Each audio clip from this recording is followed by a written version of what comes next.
All right, so we've all heard it, right? At its core, AI is just this super powerful pattern finding machine. But, if that's all it is, it creates this really weird puzzle. Let's get into it.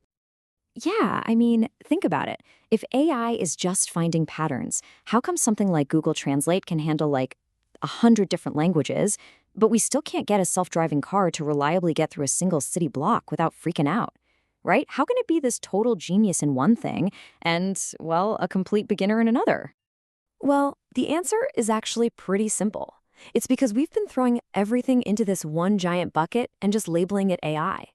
But the truth is, there are actually three different types. And once you get these categories, everything starts to make sense. And to help us out, we're going to use a super simple and hopefully memorable analogy: the pizza chef. Okay, first up is the AI of today. This is the only kind of AI that actually exists right now, all around us. It's called narrow AI. And the best way to think about it? It's the ultimate specialist. So let's bring in our pizza chef. Imagine a chef who has spent their entire life doing just one thing, making the absolute perfect pizza. Every single time, it's a flawless masterpiece. But what happens if you ask that chef to make a taco, or just boil an egg, or even, run the cash register? They'd be totally lost. That right there is narrow AI. It's an absolute virtuoso, but only at that one single thing. And here's the thing, you use this kind of AI all day, every day.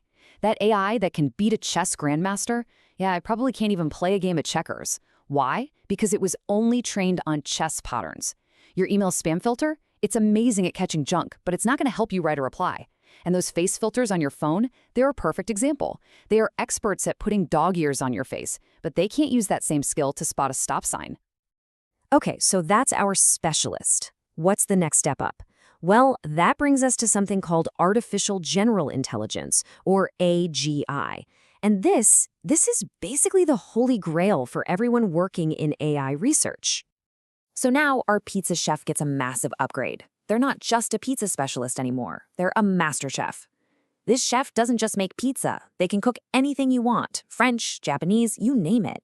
And it doesn't stop there.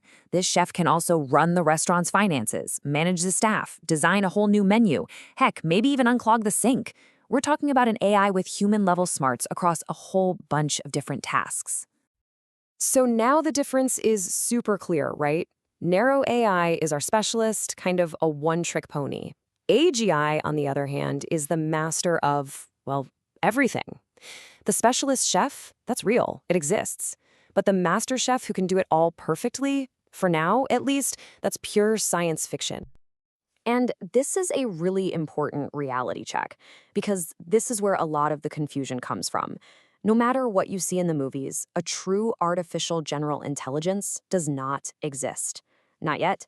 There isn't a single AI system out there that can just seamlessly jump from, say, translating Portuguese to performing brain surgery to writing a hit song. So the big question is, when are we going to get it? When will AGI be a real thing? Honestly, nobody knows. You ask one group of experts, they'll tell you, oh, maybe 10 years. You ask another group, and they'll say 100 years, if ever. The debate is all over the place, which really just goes to show you how far away we still are.